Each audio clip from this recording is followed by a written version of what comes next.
नमस्कार दोस्तों, साहित्य समाधान के मंच से मैं डॉक्टर रीता गौड़ आपका हार्दिक स्वागत करती हूं, अभिनंदन करती हूं। दोस्तों, पिछले कई सत्रों से हम लगातार आचार्य रामचंद्र शुक्ल के निबंध कविता क्या है पर गहरी चर्चा कर रहे हैं और मुझे विश्वास है कि आप धीरे धीरे इस निबंध के मूल कथ्य को हृदयंगम करते जा रहे हैं, समझते जा रहे हैं। तो आज हम इसके आखिरी मूल पाठ को पढ़ने वाले हैं।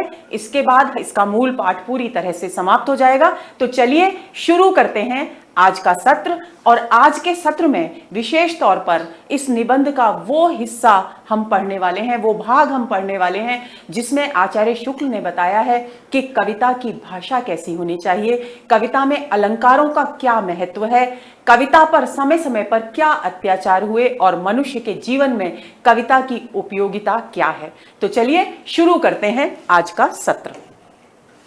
कविता की भाषा से शुरू करते हैं। देखिए, शुक्ल जी कहते हैं कि कविता में कही गई बात चित्र रूप में हमारे सामने आनी चाहिए। यह हम पहले कह आए हैं, यानी वे याद दिला रहे हैं हमें कि उन्होंने जब कविता के स्वरूप पर बात की थी, कविता को परिभाषित किया था, तब उन्होंने दो चीजों पर, दोस्तों आपको याद होगा, हमारा ध्यान केंद्रित किया था, अर्थ ग्रहण और बिंब ग्रहण। और बिंब ग्रहण का मतलब, अर्थ ग्रहण तो आप सभी जानते हैं, बिंब ग्रहण का मतलब क्या है कि जो कविता में भाव अभिव्यक्त किया गया है, जो बिंदु अभिव्यक्त किए गए हैं, वे पाठक और श्रोता के आंखों के सामने साक्षात हो जाएं, प्रत्यक्ष हो जाएं, पाठक को ऐसा लगे कि वे उस क्षण को जी रहे हैं। तो इस बात को यहां वापस दोहराया जा रहा है। शुक्ल जी कहते हैं कि कविता में कही गई बात चित्र रूप में हमारे सामने आनी चाहिए, यानी कविता में जो कुछ कहा गया है वो पाठकों और श्रोताओं की आंखों के सामने साक्षात प्रत्यक्ष हो जाना चाहिए। अतः उसमें गोचर रूपों का विधान, देखिए गोचर रूपों को आप समझ लेंगे। गोचर शब्द में दो शब्द हैं, गो और चर। गो का एक अर्थ तो गाय होता है, आप सभी जानते हैं, और एक अर्थ इंद्रियां भी होता है। यानी इंद्रियों के सामने जो चलता फिरता नजर आए वो गोचर है, यानी जो प्रत्यक्ष हो जाए वो गोचर है। तो जहां कहीं भी गोचर आए, बिल्कुल कंफ्यूज ना हो और अच्छी तरह से इस शब्द को समझ लें। मैं फिर एक बार आपके सामने दोहराती हूं, अगर कोई शब्द कठिन लगता है तो कोशिश कीजिए कि उसके टुकड़े करें ताकि हम उसके मर्म को, उसके अर्थ को समझ सकें। तो अतः उसमें गोचर रूपों का विधान अधिक होता है, क्योंकि चित्रात्मकता होती है कविता में। तो लेखक कह रहे हैं कि उसमें एक क्षमता होती है कि वो जो कुछ भी वर्णन किया जा रहा है उसे पाठकों और श्रोताओं की आंखों के सामने साकार कर दे। वह प्रायः ऐसे रूपों और व्यापारों को ही लेती है जो स्वाभाविक होते हैं, और क्योंकि उसमें चित्रात्मकता होती है, वो विषय वस्तु को गोचर कर देती है, इसीलिए उसमें ऐसे रूपों और व्यापारों यानी कार्यों का वर्णन किया जाता है जो हमारी आम जिंदगी से जुड़े हुए होते हैं। स्वाभाविक होते हैं का मतलब क्या है? हमारी आम जिंदगी से जुड़े हुए होते हैं, और संसार में सबसे अधिक मनुष्यों को सबसे अधिक दिखाई पड़ते हैं। सबसे अधिक दिखाई पड़ने का मतलब ही यह है कि वो आम जिंदगी से जुड़े हुए होते हैं, वो किसी वर्ग विशेष के जीवन से संबंधित नहीं होते, बल्कि आम जनता के, सामान्य जन के जीवन से संबंधित होते हैं। अगोचर बातों या भावनाओं को भी जहां तक हो सकता है कविता स्थूल गोचर रूप में रखने का प्रयास करती है। तो ये तो हुई वे बातें जो आम जिंदगी में होती हैं और उनको कविता के माध्यम से अभिव्यक्त किया जाता है। दूसरी बात शुक्ल जी कहते हैं कि केवल गोचर बातों को ही गोचर नहीं करती कविता, यानी जो कुछ हमारी जिंदगी में हो रहा है केवल उसे ही हमारी आंखों के सामने साकार नहीं करती कविता, बल्कि इसके साथ ही जो कुछ भाव हैं, जो अगोचर हैं, जो दिखाई नहीं देते, ऐसे बिंदुओं को भी कविता हमारे सामने यानी पाठकों और श्रोताओं के सामने प्रत्यक्ष कर देती है। आगे चलते हैं। इस मूर्ति विधान के लिए वह भाषा की लक्षणा शक्ति से काम लेती है। अब देखिए, यहां पर शब्द शक्ति हम पढ़ चुके हैं, तो आपको ध्यान देना है लक्षणा शब्द शक्ति जो हमने पढ़ी थी उसके बारे में। मूर्ति विधान क्या है? मूर्ति विधान है कविता की वो क्षमता, वो सामर्थ्य जिसके द्वारा वो विषय वस्तु को पाठकों के समक्ष, उसके पूरे दृश्य को, उसके पूरे चित्र को साकार करती है। तो इसके लिए, इस चित्रात्मकता के लिए, इस मूर्ति विधान के लिए, इस विषय वस्तु को पाठकों और श्रोताओं के समक्ष साकार करने के लिए कविता क्या सहारा लेती है? भाषा की लक्षणा शक्ति का सहारा लेती है। यानी शुक्ल जी मानते हैं कि कविता की भाषा में लाक्षणिकता होनी चाहिए। जब हम आधुनिक कविताएं, बच्चन जी को हम पढ़ रहे थे, हम जयशंकर प्रसाद को पढ़ रहे थे, भले ही वे हमारे पाठ्यक्रम में नहीं है इस वक्त, लेकिन आपको ध्यान होगा, आपने अगर वो वीडियोस देखे होंगे तो आपको ध्यान होगा कि मैं अक्सर कहती थी कि भाषा में लाक्षणिकता है, भाषा में चित्रात्मकता है, भाषा में बिंबात्मकता है। तो उसी बात की ओर संकेत कर रहे हैं यहाँ आचार्य रामचंद्र शुक्ल। वे भाषा की लक्षणा शक्ति से काम लेते हैं। अब उदाहरण दे रहे हैं भाषा की लक्षणा शक्ति से क्या अभिप्राय है। जैसे समय बीत रहा है तो एक सामान्य सा बात कथन है कि समय बीता जाता है, लेकिन इस बात में उतना प्रभाव नहीं आ रहा कि हमें लगे कि समय बीत रहा है तो हम कहना क्या चाह रहे हैं कि समय तेजी से बीत रहा है, लेकिन वो भाव यहां सुनने वाले की आंखों के सामने दृश्य नहीं बना रहा, चित्र नहीं बना रहा। तो शुक्ल जी कहते हैं कि इसको कहने की बजाय हम कहें समय भागा जाता है। तो जैसे ही हम ये कहते हैं कि समय भागा जाता है तो भागने का दृश्य हमारी आंखों के सामने आ जाता है और तुरंत ही हमारा मस्तिष्क ये भाव ग्रहण कर लेता है, हमारा हृदय ये अनुभव कर लेता है कि यहां पर समय बीतने की बजाय समय के तेजी से बीतने की बात की जा रही है। इस तरीके से भाषा की लाक्षणिकता का सहारा लेकर कविता अपनी भावों को मर्मस्पर्शी बनाती है।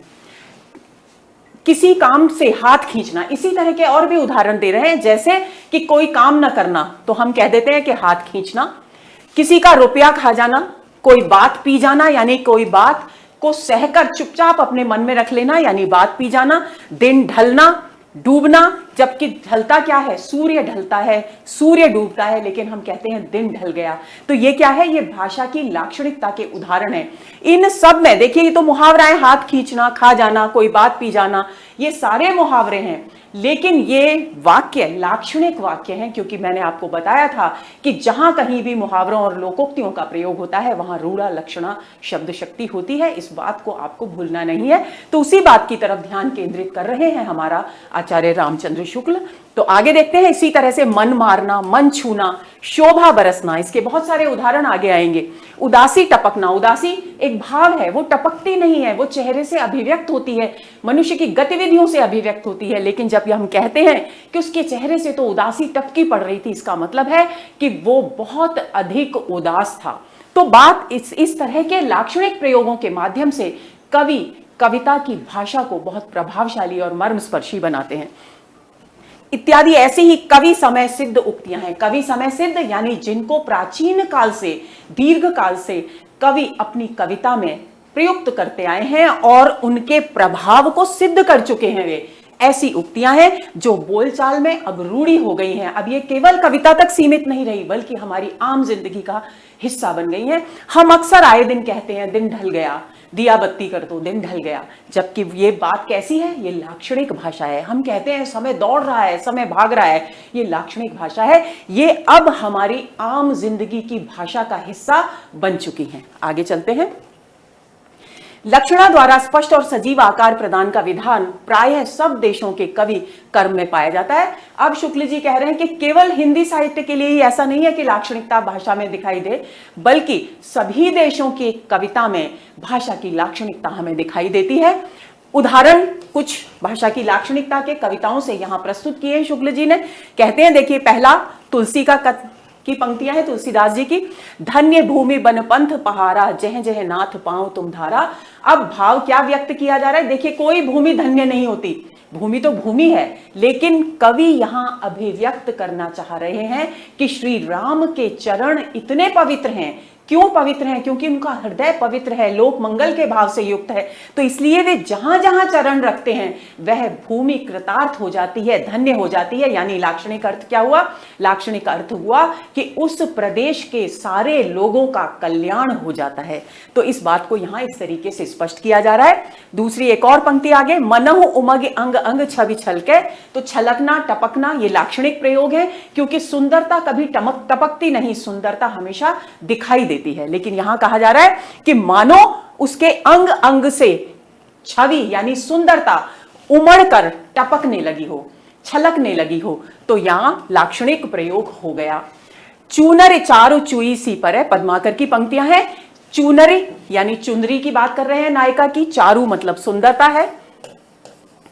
चुनरी इतनी सुंदर है कि ऐसा लगता है कि उससे सौंदर्य जो है वो टपका पड़ रहा है। किसका सौंदर्य? चुनरी का भी सौंदर्य और नायिका का भी सौंदर्य। तो नायिका जब चुनरी के अंदर से अपना मुख उसका झलकता है तो ऐसा लगता है मानो उसका सौंदर्य टपका पड़ रहा है। तो लाक्षणिक प्रयोग हो गया। अगला देखिए, बनन में बागन में बगरो बसंत है। बसंत ऋतु होती है जो परिवेश को बहुत सुंदर और आकर्षक बना देती है, लेकिन कवि पद्माकर क्या कहते हैं कि बसंत ऋतु ऐसी आ गई है कि वनों में, बगीचों में, सब जगह ऐसा लगता है मानो बसंत बिखरा पड़ा है, फैल गया है। तो यहां पर भी ये लाक्षणिक प्रयोग है। एक हम कहें बसंत ऋतु आ गई है तो बहुत ही साधारण सा कथन है, मर्म स्पर्शी कथन ये नहीं है, यानी पाठक और श्रोताओं के हृदय को छूने की क्षमता इसमें नहीं है। लेकिन जब हम कहते हैं कि बाग बगीचों में और वनों में बसंत मानो बिखरा पड़ा है, बसंत का सौंदर्य बिखरा पड़ा है, तो श्रोता और पाठक अभिभूत होकर रह जाते हैं, भाव विभोर होकर रह जाते हैं। तो ये है कविता की भाषा में जो लाक्षणिक प्रयोग किए जाते हैं, उन लाक्षणिक प्रयोगों की ताकत। इन सब उदाहरणों के माध्यम से शुक्ल जी हमको ये समझाने की कोशिश कर रहे हैं दोस्तों कि कोई भी कविता प्रभावशाली और मर्मस्पर्शी तभी बनती है जब उसकी भाषा में लाक्षणिकता हो। वृंदावन बागन में बसंत बरसों पर है। उसी तरह से ऊपर वाली जैसे पंक्ति है उसी तरह से ये भी पंक्ति है, पद्माकर की ही पंक्ति है कि वृंदावन के बाग बगीचों में बसंत बरसता हुआ दिखाई दे रहा है। बरसती तो ऋतु है, वर्षा ऋतु बरसती है, बसंत नहीं बरसता। लेकिन यहां कवि बसंत की अधिकता, उसके सौंदर्य की अधिकता को प्रस्तुत करने का प्रयास कर रहे हैं। हो तो श्याम रंग में चोराए चित्त चोरा चोरी, बोरत तो बोरियो पहने चोरत बने नहीं। अब नायिका क्या कह रही है, देखिए कितनी सुंदर पंक्तियां हैं, कितना सुंदर लाक्षणिक प्रयोग है इसे देखिए। हो मतलब मैं, नायिका कह रही है कि मैं तो श्याम रंग को चुराकर, चुपके से, चोरा चोरी चुराकर उसमें अपने चित्त को बोर दिया, यानी डुबो दिया। नायिका कह रही है कि मैंने श्याम रंग को चुपचाप से चुरा लिया और चुपके से, कि कोई देख न ले, अपने मन को, अपने चित्त को उस श्याम रंग में डुबो दिया। तो बोरियो पैर निचोरत बने रही। अब मैंने डुबो तो दिया अपने चित्त को, यानी मैं श्याम के, कृष्ण की भक्ति में पूरी निमग्न हो गई, पूरी डूब गई, लेकिन अब मैं कोशिश करके भी उस भक्ति भाव से बाहर अपने आप को निकाल नहीं पा रही हूं। पैर निचोरत बने रही। निचोड़ना क्या होता है? हम कपड़े धोते हैं तो कपड़ों को जल में डुबोते हैं, उसके बाद निकाल कर उनके पूरे पानी को बाहर निकालते हैं निचोड़ करके। तो वही दृश्य यहां पर पूरा साकार कर रहे हैं कवि और कह रहे हैं कि मैंने श्याम के, नायिका कह रही है कि श्याम के रंग में अपने चित्त को चुपचाप से डुबो तो दिया है, लेकिन अब निकाल कर उसे निचोड़े नहीं बन रहा। लाक्षणिक अर्थ क्या है? लाक्षणिक अर्थ है कि श्याम की भक्ति में इतनी डूब गई हूं, मैं इतनी निमग्न हो गई हूं कि अब मैं कोशिश करके भी अपने मन को, अपने हृदय को, अपने चित्त को उस रंग से, उस भक्ति के भाव से बाहर नहीं निकाल पा रही हूं। तो यह है भाषा की लाक्षणिकता, जिसे किसी भी कविता के लिए, कविता की भाषा के लिए बहुत जरूरी माना है आचार्य रामचंद्र शुक्ल ने। आगे चलते हैं, एक और उदाहरण देखिए। अहो नंदलाल ऐसी व्याकुल परी है बाल, हाल ही चलो तो चलो जोरे जुर जाएगो, कहे पद्माकर नहीं तो ये झकोरे लगे, औरे लो अचाका बिनु घोरे गुरे जाएगी, तो ही लगी चैन जो लो चेते है न चंद्रमुखी, चेतेगी कहूं तो चांदनी में चुरी जाएगी। अब देखिए बहुत ही सुंदर अभिव्यक्ति है, ये भी पद्माकर की पंक्तियां हैं। वो कह रही हैं अहो नंदलाल की एक नायिका जो है वो विरह व्यथा से पीड़ित है, कृष्ण के विरह में व्याकुल है और सखी कृष्ण के पास जाती है और अपने विरह व्यथा से व्याकुल जो सखी है उसका हाल कृष्ण को बताती है। वो कहती है अहो नंदलाल, कि नंदलाल, हे कृष्ण कन्हैया जल्दी आओ, वो बाला तुम्हारे वियोग में इतनी व्याकुल हो रही है, इतनी बेचैन है कि उसका हाल बेहाल हो गया है, उससे विरह सहते नहीं बन रहा।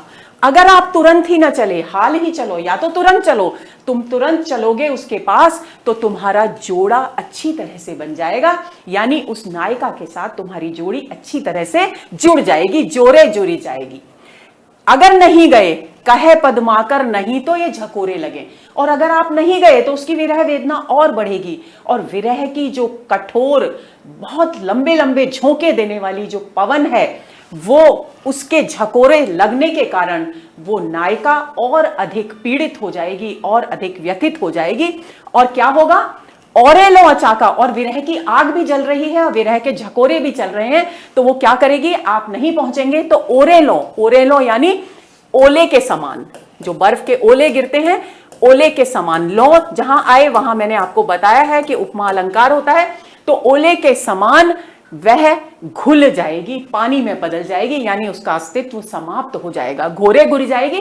जिस तरह से ओला जरा सी गर्मी आते ही पिघल जाता है, बर्फ पिघल जाती है, उसी तरह से सखी कृष्ण से कह रही है कि अगर आप नहीं पहुंचे समय पर तो विरह, आपके विरह में पीड़ित नायिका ओले की तरह घुल करके समाप्त हो जाएगी।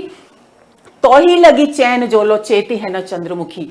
और आगे क्या कहती है सखी कि उस सखी को, मेरी विरह वेदना से पीड़ित सखी को तब तक ही चैन है जब तक कि उसे होश नहीं आता, चेतती नहीं है, चैतन्य अवस्था में नहीं आती, क्योंकि वो चंद्रमुखी है। और उसको चैतन्य अवस्था में आते आते यदि रात हो गई, यानी चांदनी रात हो गई, तो चेतेगी कहूं तो चांदनी में चुर जाएगी। तो क्योंकि वो खुद चंद्रमुखी है तो चांदनी में वो चुरा ली जाएगी। लाक्षणिक अर्थ क्या है कि चांदनी में उसके स्वरूप को ढूंढ पाना ही मुश्किल होगा, क्योंकि वो स्वयं ही चंद्रमुखी है। तो इस तरह से भाषा की लाक्षणिकता के प्रयोग से कवि कविता को मर्मस्पर्शी बनाते हैं, उसका दृश्य पाठकों के समक्ष साकार करने की सामर्थ्य कविता में पैदा करते हैं। इन उदाहरणों से स्पष्ट है कि वस्तु या तथ्य के पूर्ण प्रत्यक्षीकरण, देखिए ध्यान देंगे, वस्तु या तथ्य के पूर्ण प्रत्यक्षीकरण, आप इसको ध्यान में रख लीजिए इस अंश को। ओरेनो, जैसे ही कवि लिखते हैं कि ओले के समान घुल जाएगी, तो हमारे सामने पिघलते हुए ओले का दृश्य साकार हो जाता है। यह है कविता की मूर्ति विधान करने की सामर्थ्य। लेखक कहते हैं कि तथ्य के पूर्ण प्रत्यक्षीकरण तथा भाव या मार्मिक अंतर्वृत्ति के अनुरूप व्यंजना के लिए लक्षणा का बहुत कुछ सहारा कवि को लेना पड़ता है, कि बिना लाक्षणिक प्रयोगों के, बिना लक्षणा शब्द शक्ति के प्रयोग के, भाषा में लाक्षणिकता का प्रयोग किए बिना कवि न तो मर्मस्पर्शी कविता का सृजन कर सकता है और ना ही पूर्ण प्रत्यक्षीकरण अपने भाव का पाठकों और श्रोताओं के समक्ष कर सकता है। अभिप्राय क्या हुआ? अभिप्राय यह हुआ कि कविता की भाषा के लिए लाक्षणिकता का होना अनिवार्य है। आगे चलें। भावना को मूर्त रूप में रखने की आवश्यकता के कारण कविता की भाषा में दूसरी विशेषता, देखिए पहली विशेषता हो गई भाषा की लाक्षणिकता, अब भाषा की दूसरी विशेषता यह रहती है कि उसमें जाति संकेत वाले शब्दों की अपेक्षा विशेष रूप व्यापार सूचक शब्द अधिक रहते हैं। अब आपको ध्यान देना है कि ये जाति संकेत क्या है, शुक्ल जी आगे स्पष्ट करेंगे। तो जाति संकेत वाले शब्दों का निषेध किया है कविता की भाषा के लिए शुक्ल जी ने। तो किस भाषा की किस विशेषता का निषेध किया है, यह बात आपको ध्यान में रखनी है, प्रश्न पूछा जा सकता है। तो आपको उत्तर होना चाहिए जाति संकेत वाले शब्दों का निषेध किया है शुक्ल जी ने कविता की भाषा के लिए। और किस बात पर बल दिया है कि विशेष रूप व्यापार सूचक शब्द होने चाहिए, यानी ऐसे शब्दों का प्रयोग किया जाना चाहिए कविता में जो प्रत्यक्ष रूप से जिस भाव की अभिव्यक्ति कवि कर रहा है उससे प्रत्यक्ष रूप से संबंधित शब्द हों। वे शब्द जो प्रत्यक्ष रूप से किसी भी घटना, किसी भी कार्य से जुड़े हुए होते हैं, उसके अभिव्यंजक होते हैं, वे विशेष रूप व्यापार सूचक शब्द कहलाते हैं। शुक्ल जी ने इस शब्द का प्रयोग उन्हीं शब्दों के लिए किया है। बहुत से ऐसे शब्द होते हैं जिनसे किसी एक नहीं बल्कि बहुत से रूपों या व्यापारों का एक साथ अर्थ ग्रहण हो जाता है। यानी कोई भी एक शब्द, बहुत सारे ऐसे हम आम जिंदगी में शब्द सुनते हैं जो एक शब्द को सुनते हैं तो बहुत सारी चीजें हमारे सामने आ जाती हैं। तो परिणाम यह होता है कि कोई भी एक निश्चित दृश्य हमारे सामने प्रत्यक्ष नहीं हो पाता। यही कारण है ऐसे शब्द जो एक शब्द बहुत सारे कार्यों और रूपों को का अभिव्यंजक हो, उनका अभिव्यक्त करने वाला हो, ऐसे शब्द कौन से शब्द कहलाते हैं? जाति संकेत वाले शब्द कहलाते हैं, क्योंकि वो अनेक अर्थों के सूचक, अनेक अर्थों नहीं बल्कि अनेक कार्यों के सूचक होते हैं। तो इस बात को हम ध्यान में रखेंगे, इसके लिए शुक्ल जी ने ऐसे शब्दों का निषेध किया है। अब विशेष व्यापार सूचक शब्द, इसको उदाहरण देकर स्पष्ट कर रहे हैं। ऐसे शब्दों को हम जाति संकेत कहते हैं, ये मूर्ति विधान के प्रयोजन के नहीं होते। मतलब क्या है? इसका मतलब है कि लेखक कहना चाह रहे हैं कि कविता की जो प्रत्यक्षीकरण की प्रवृत्ति होती है, पूरा का पूरा दृश्य पाठक के सामने सुरक्षित प्रस्तुत करने की जो प्रवृत्ति होती है, उसमें अगर जाति संकेत वाले शब्दों का प्रयोग किया जाए तो ये मूर्ति विधान का की जो विशेषता है कविता की, वो नष्ट होती है, वो दोषपूर्ण होती है। आगे चलते हैं। किसी ने कहा, अब देखिए उदाहरण देकर बात को स्पष्ट कर रहे हैं शुक्ल जी, क्योंकि उनकी आदत है उदाहरण देकर अपनी बात को स्पष्ट करने की। तो सबसे पहले वो स्पष्ट कर रहे हैं जाति संकेतक शब्द कौन से होते हैं और विशेष कार्य रूप व्यापार बोधक जो शब्द हैं वो कौन से होते हैं। तो आपको इस बात को ध्यान से समझना है। किसी ने कहा वहां बड़ा अत्याचार हो रहा है, किसी एक व्यक्ति ने आकर हमसे कहा वहां बड़ा अत्याचार हो रहा है, तो ये जो अत्याचार शब्द है इसको शुक्ल जी ने कहा है जाति संकेत सूचक शब्द। अब क्यों कहा है ये देखिए, इस अत्याचार शब्द के अंतर्गत, क्योंकि इस अत्याचार शब्द में केवल कोई एक भाव नहीं आ रहा, मारने पीटने का भाव भी आ रहा है, डांटने डपटने का भाव भी आ रहा है, लूटने का भी भाव आ रहा है, यानी बहुत सारे कार्यों का बोध हो रहा है हमको अत्याचार से। तो किसी भी एक कार्य का दृश्य हमारे सामने साकार नहीं हो रहा है, तो इसलिए जाति संकेतक शब्द कविता को मर्मस्पर्शी बनाने में रुकावट पैदा करते हैं। यही कारण है कि इनका कविता की भाषा के लिए निषेध किया है शुक्ल जी ने। आगे चलते हैं। अतः अत्याचार शब्द के सुनने से उन सब व्यापारों की एक मिलीजुली अस्पष्ट भावना थोड़ी देर के लिए मन में आ जाती है, कुछ विशेष व्यापारों का स्पष्ट चित्र या मूर्त रूप खड़ा नहीं होता। इससे ऐसे शब्द कविता के उतने काम के नहीं, यानी निषेध।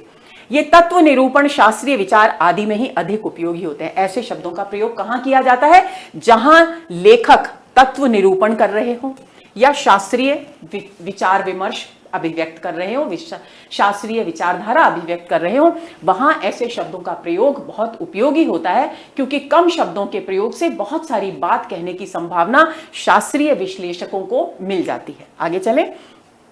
भिन्न भिन्न शास्त्रों में बहुत सारे शब्द तो विलक्षण ही अर्थ देते हैं और पारिभाषिक कहलाते हैं। अब एक और प्रकार के शब्दों पर दृष्टि डाल रहे हैं, हमारा ध्यान आकर्षित कर रहे हैं शुक्ल जी, और वे शब्द हैं पारिभाषिक शब्द।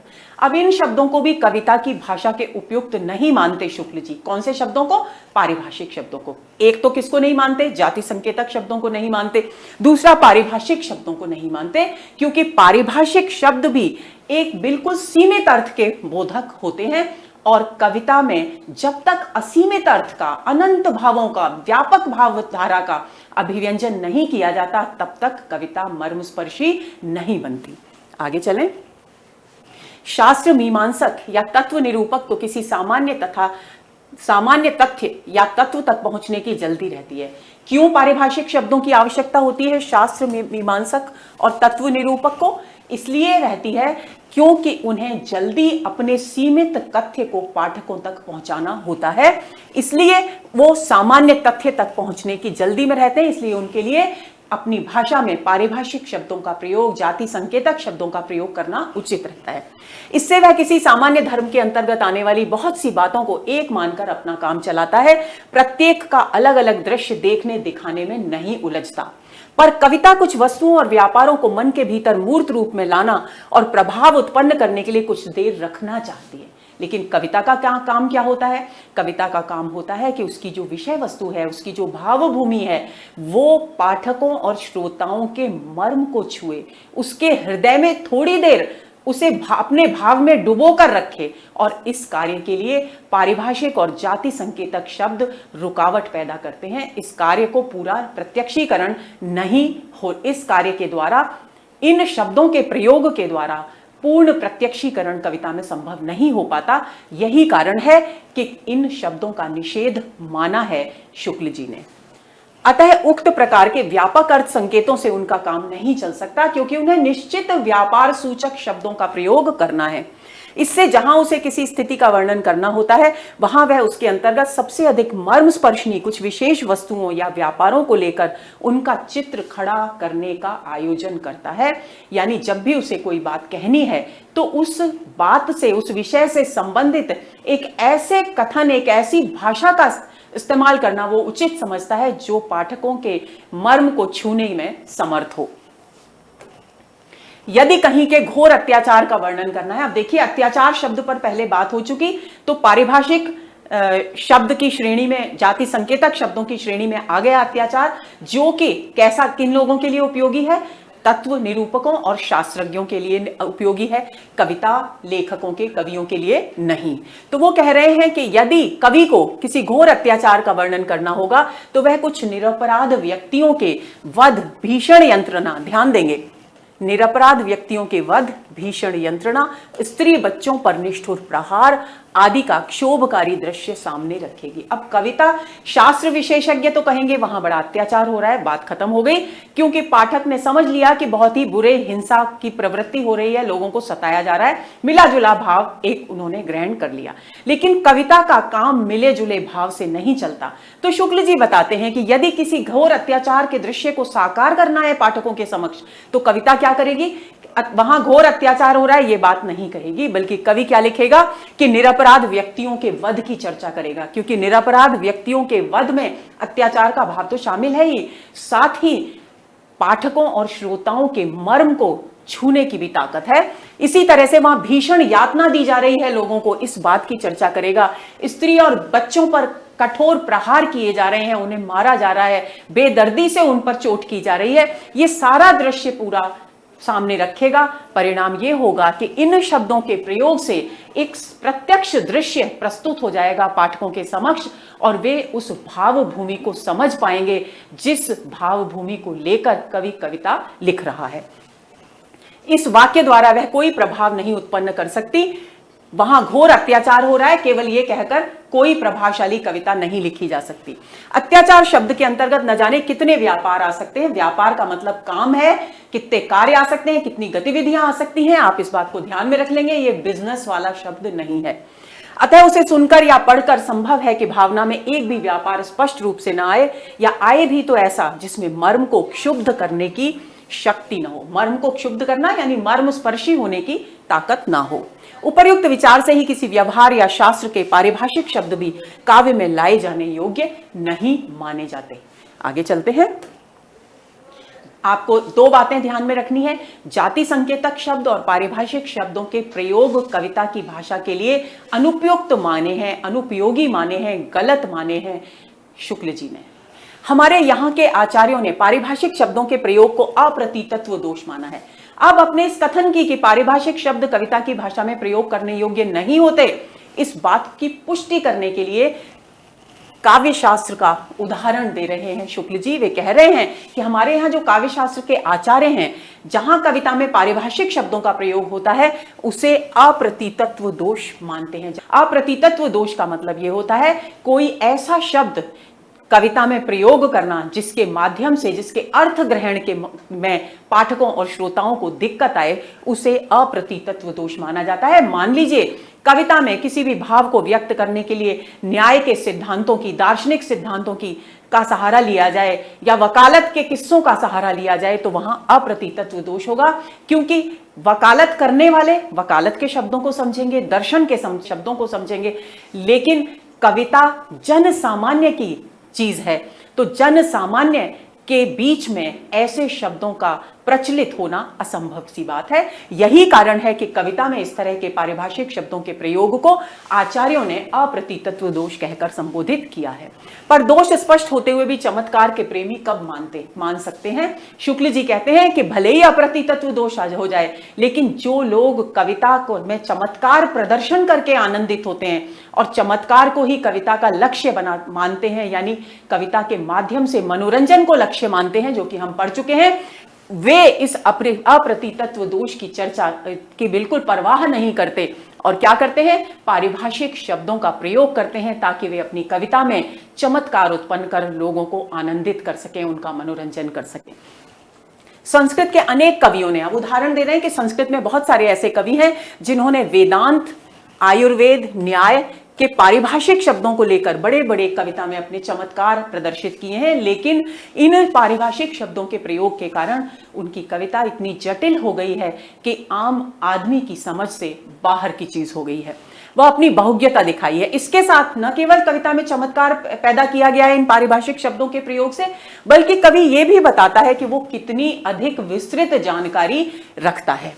हिंदी के किसी मुकदमेबाज कवित्व कहलाने वाले, यानी उदाहरण दे रहे हैं हिंदी का कि एक कोई मुकदमेबाज कवि हैं जिन्होंने कवित्व लिखा और उस कवित्व का नाम था प्रेम फौजदारी। तो क्योंकि मुकदमे से संबंधित होता है फौजदारी, और उस फौजदारी शब्द को उन्होंने प्रेम से जोड़ दिया और उसमें वकालत के, फौजदारी के मुकदमों के बहुत सारे पारिभाषिक शब्दों का प्रयोग किया और उसके कारण वो कविता भावों को स्पर्श करने वाली कविता नहीं रही, मर्म स्पर्शी कविता नहीं रही, बल्कि कैसी हो गई? ऐसी कविता हो गई जिसमें केवल और केवल चमत्कार है, मनोरंजन है। नाम की एक छोटी सी पुस्तक में श्रृंगार रस की बातें अदालती कार्यवाहियों पर घटा करके लिखी है। एक तरफा डिग्री, तनकी का मतलब होता है वकालत की पूछताछ, वकालती पूछताछ जो होती है उसे तनकी ही कहते हैं।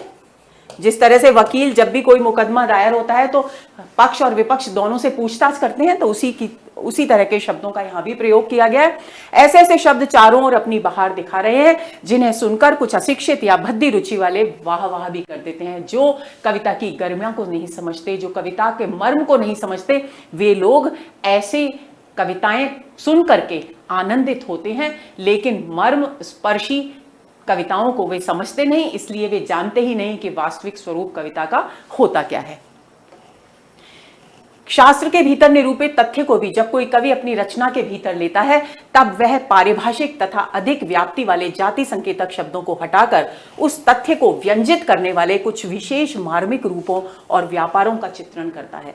कवि गोचर और मूर्त रूपों के द्वारा ही अपनी बात कहता है। कवि के शास्त्रज्ञ पारिभाषिक शब्दों के द्वारा बात कहता है और एक कवि गोचर और मूर्त रूपों के द्वारा अपनी बात कहता है, क्योंकि उसका लक्ष्य होता है जिस भावभूमि को वो अपनी कविता के माध्यम से व्यक्त कर रहा है उसका पूरा दृश्य पाठकों और श्रोताओं के सामने उजागर हो जाए। एक उदाहरण देखिए, जेहि निसि सकल जीव सूतहि तब कृपा पात्र जन जागे, तुलसीदास जी की पंक्तियां हैं। कवि ने यहां रात और जागने के माध्यम से अज्ञान की अवस्था और चैतन्य की अवस्था की ओर संकेत किया है। तो यह है भाषा की लाक्षणिकता। इसमें कवि कह रहे हैं कि जेहि निसि सकल जीव, के संसार के सभी जीवों के लिए जो रात है जिसमें सभी सोते हैं, लेकिन भगवान का जो कृपा पात्र होता है, जो भगवान के प्रति भक्ति रखता है, जिसका हृदय चैतन्य है, वो चैतन्य व्यक्ति उस रात्रि में भी जागता है, क्योंकि वो अज्ञान की रात्रि से बाहर आ चुका है, वो जागृत हो चुका है, वो चैतन्य हो चुका है। तो इस तरह की पंक्तियों के द्वारा भाषा में लाक्षणिकता के महत्व को समझा जा सकता है। और देखिए, प्राणी आयु भर क्लेश निवारण और सुख प्राप्ति का प्रयास करता रह जाता है और कभी वास्तविक सुख शांति प्राप्त नहीं करता। इस बात को गोस्वामी जी कहते हैं कि डासत ही गई बीत निशा सब, कबहु न नाथ नींद भरे सोयो। डासत का मतलब होता है बिस्तर बिछाते ही, बिछौना बिछाते ही, जिस पर सोना था वो बिछौना बिछाते ही रात्रि बीत गई और सोने का समय ही नहीं मिला। तो हे प्रभु, कभी भी मैं अपने इस जीवन में जी भरकर चैन की नींद से सोया ही नहीं। अभिप्राय क्या है? डासत ही बिस्तर बिछाते ही रात बीत गई, इसका अभिप्राय, इसकी व्यंजना, इसका लाक्षणिक अर्थ क्या है? इसका अर्थ है कि जीवन को सुख सुविधापूर्ण बनाने के इंतजाम में ही पूरा जीवन बीत गया, लेकिन कभी मुझे सुख और चैन मिला ही नहीं।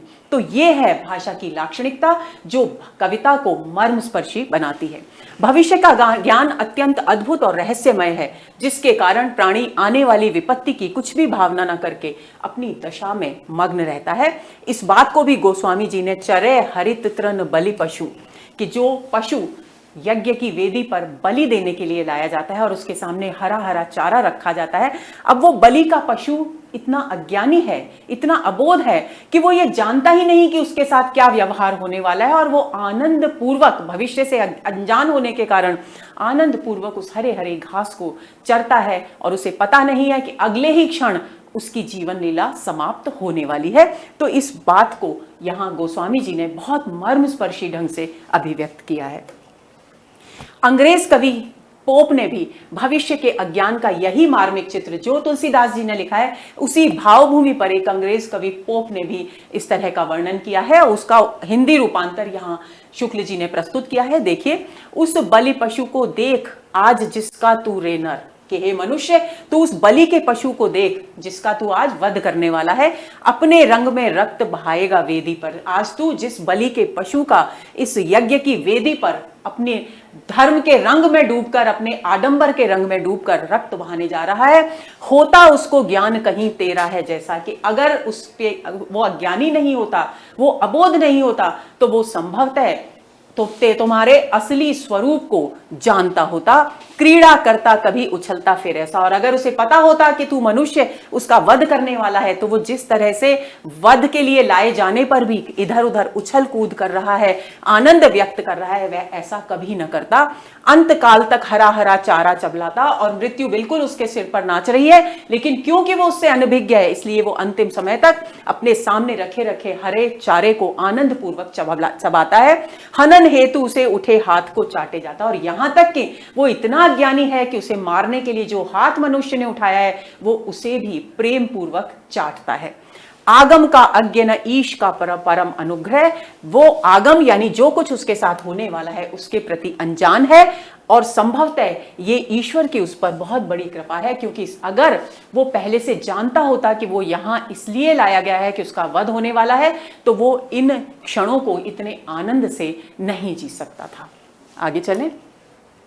बातचीत में जब किसी को अपने कथन के द्वारा कोई मार्मिक प्रभाव उत्पन्न करना होता है, तब वह इसी पद्धति का अवलंबन करता है। यदि अपनी पत्नी पर अत्याचार करने वाले किसी व्यक्ति को उसे समझाना है, तो वह कहेगा तुमने इसका हाथ पकड़ा है, यह न कहेगा कि तुमने इसके साथ विवाह किया है। देखिए, बात कहने में फर्क हो गया, लेकिन एक बात जिसमें हम ये कहते हैं कि तुमने इसका हाथ पकड़ा है, फिर तुम भला इसे क्यों सताते हो, इतना क्यों कष्ट देते हो, तो इसका मतलब है कि हाथ पकड़ने से जो व्यंजना सामने आती है, जो दृश्य सामने आता है, वो जीवन भर साथ निभाने का आता है। लेकिन जब हम कहते हैं कि तुमने इसके साथ विवाह किया है, तो विवाह के सारे विधि विधान हमारे आंखों के सामने आ जाते हैं, जिन विधि विधानों में हमारे मर्म को छूने की सामर्थ्य नहीं होती।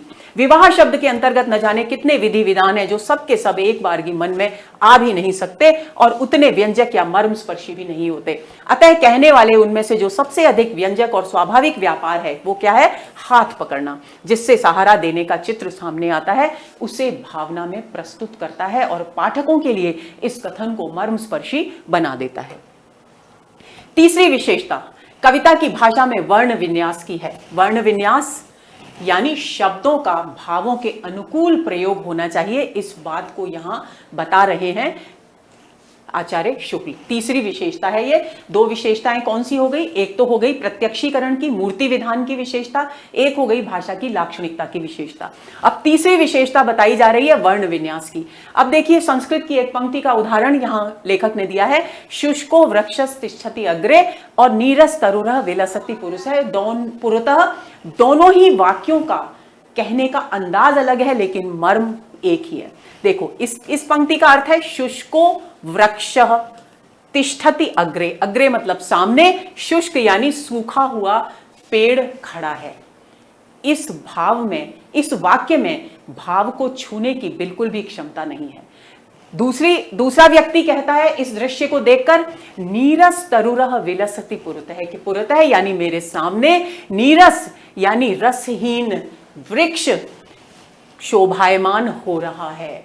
दोनों बात का मतलब एक ही है, लेकिन अभिव्यक्ति का तरीका बदल गया, या भाषा में लाक्षणिकता आ गई, उपयुक्त वर्ण विन्यास का प्रयोग हो गया यहां पर, और यही कारण है कि यह कथन अधिक प्रभावशाली है इस कथन की अपेक्षा। काव्य एक बहुत ही व्यापक कला है। जिस प्रकार मूर्ति विधान के लिए कविता चित्र विद्या की प्रणाली का अनुसरण करती है, उसी प्रकार नाद सौष्ठव के लिए वह संगीत का भी सहारा लेती है। तीसरी बात हो गई। चौथी बात क्या आ गई? नाद सौंदर्य होना चाहिए, जिसे आधुनिक कविता पढ़ते समय हमने जिसके लिए ध्वन्यात्मकता शब्द इस्तेमाल किया था। नाद का मतलब होता है ध्वनि, ध्वनि का सौंदर्य। ध्वनि के द्वारा जब काव्य में सौंदर्य उत्पन्न किया जाता है, उसे नाद सौंदर्य या ध्वन्यात्मकता कहा जाता है।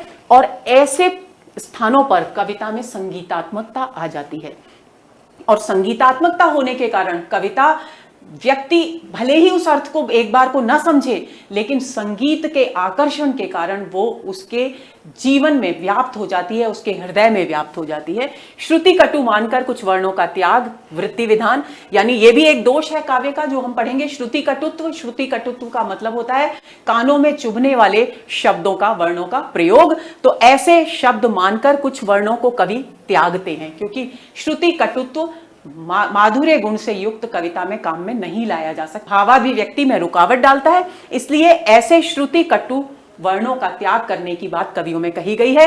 वृत्ति विधान कोमला और परुषा आदि वृत्तियां यहां 3 प्रकार की मानी गई हैं। तो उन वृत्तियों की बात की गई है। लय आप समझते हैं, अंत्यानुप्रास, जहां पर काव्य पंक्ति के अंतिम वर्णों में अनुप्रासिकता होती है, वहां अंत्यानुप्रास आदि होता है।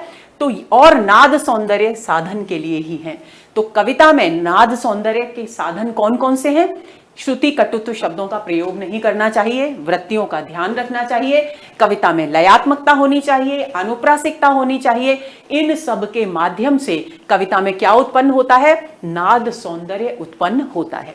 नाद सौष्ठव के निमित्त निरूपित वर्ण विशिष्टता को हिंदी के हमारे कुछ पुराने कवि इतनी दूर तक घसीट कर ले गए कि उनकी बहुत सी रचना बेडौल और भाव शून्य हो गई है।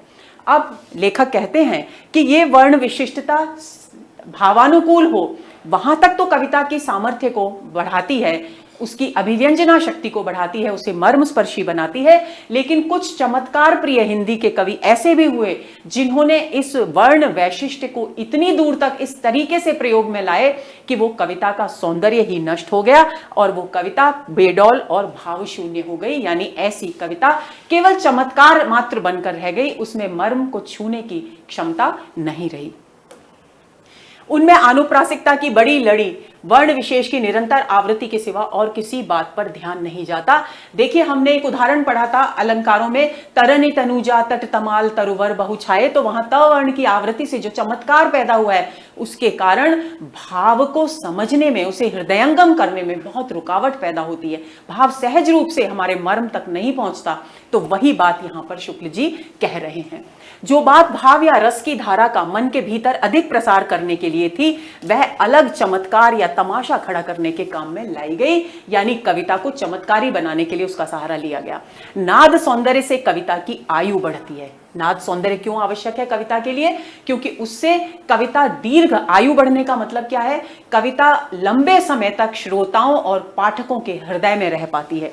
तालपत्र, भोजपत्र, कागज आदि का आश्रय छूट जाने पर, यानी इन पर लिखी गई काव्य पंक्तियां नष्ट हो जाती हैं समय के साथ, लेकिन नाद सौंदर्य में गुथी हुई कविता बहुत लंबे समय तक पाठकों के हृदय को पर अपना प्रभाव बनाए रखती है। बहुत सी उक्तियों को लोग उनके अर्थ की रमणीयता इत्यादि की ओर ध्यान ले जाने का कष्ट उठाए बिना ही प्रसन्न चित्त रहकर गुनगुनाया करते हैं। अब ये गुनगुनाने वाली कविताएं कौन सी होती हैं? गुनगुनाने वाली कविताएं वो होती हैं जिनमें नाद सौंदर्य होता है, जिनमें संगीतात्मकता होती है, जिनमें लय होती है। और यही कारण है कि एक बार को व्यक्ति को अर्थ भले ही समझ में ना आए, लेकिन क्योंकि उनमें नाद सौंदर्य है, क्योंकि उनमें लय है, इसलिए वो उन्हें बिना अर्थ समझे भी प्रसन्न चित्त होने पर, आनंद मग्न होने पर गुनगुनाते हैं। इसलिए लेखक ने क्या कहा कि कविता की नाद सौंदर्य से आयु बढ़ती है। अतः नाद सौंदर्य का योग भी कविता का पूर्ण स्वरूप खड़ा करने के लिए कुछ न कुछ आवश्यक होता है। इसे हम बिल्कुल हटा नहीं सकते, यानी नाद सौंदर्य को कविता से दूर नहीं किया जा सकता। जो अंत्यानुप्रास को फालतू समझते हैं वे छंद को पकड़े रहते हैं, जो छंद को भी फालतू समझते हैं वे लय में लीन होने का प्रयास करते हैं। संस्कृत से संबंध रखने वाली भाषाओं में नाद सौंदर्य के समावेश के लिए बहुत अवकाश रहता है कि जितनी भी संस्कृत से निकली हुई भाषाएं हैं उनमें नाद सौंदर्य की अभिव्यक्ति की संभावनाएं बहुत अधिक होती हैं, क्योंकि ये भाषाएं हैं ही ऐसी। अतः अंग्रेजी आदि अन्य भाषाओं की देखा देखी जिनमें इसके लिए कम जगह है, कह रहे हैं, क्या स्पष्ट कर रहे हैं कि संस्कृत से विकसित हुई भाषाओं में नाद सौंदर्य की संभावना अधिक है और अंग्रेजी में नाद सौंदर्य की संभावनाएं बहुत कम है। अपनी कविता को हम विशेषता से वंचित कैसे कर सकते हैं? हमारी काव्य भाषा में एक चौथी विशेषता भी है जो संस्कृत से आई है। 3 विशेषताओं की बात हो गई, चौथी विशेषता क्या है? देखिए कौन कौन सी 3 विशेषताएं हो गई? चित्रात्मकता यानी मूर्ति विधान, लाक्षणिकता, और कौन सी बात? सुंदर वर्ण विन्यास। इस 3 बातों की चर्चा यहां पर कविता की भाषा के लिए शुक्ल जी कर चुके हैं। अब चौथी विशेषता क्या बता रहे हैं जो संस्कृत से आई है? वो है कहीं कहीं व्यक्तियों के नामों के स्थान पर उनके रूप गुण या कार्यबोधक शब्दों का व्यवहार करना।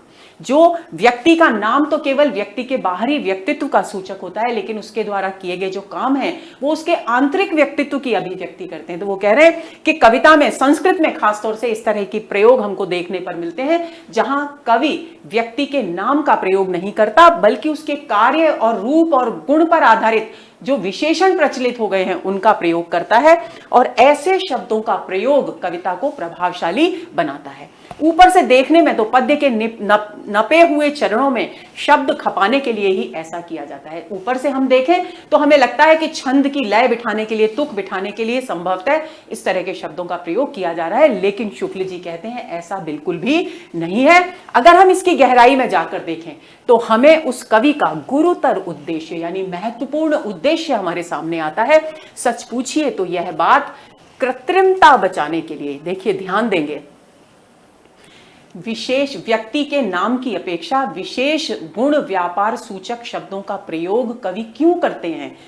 कृत्रिम कविता में कृत्रिमता बचाने के लिए, बनावटीपन न आए, इसलिए ऐसे शब्दों का प्रयोग होता है। इस बात को ध्यान में रखेंगे, प्रश्न पूछा जा सकता है।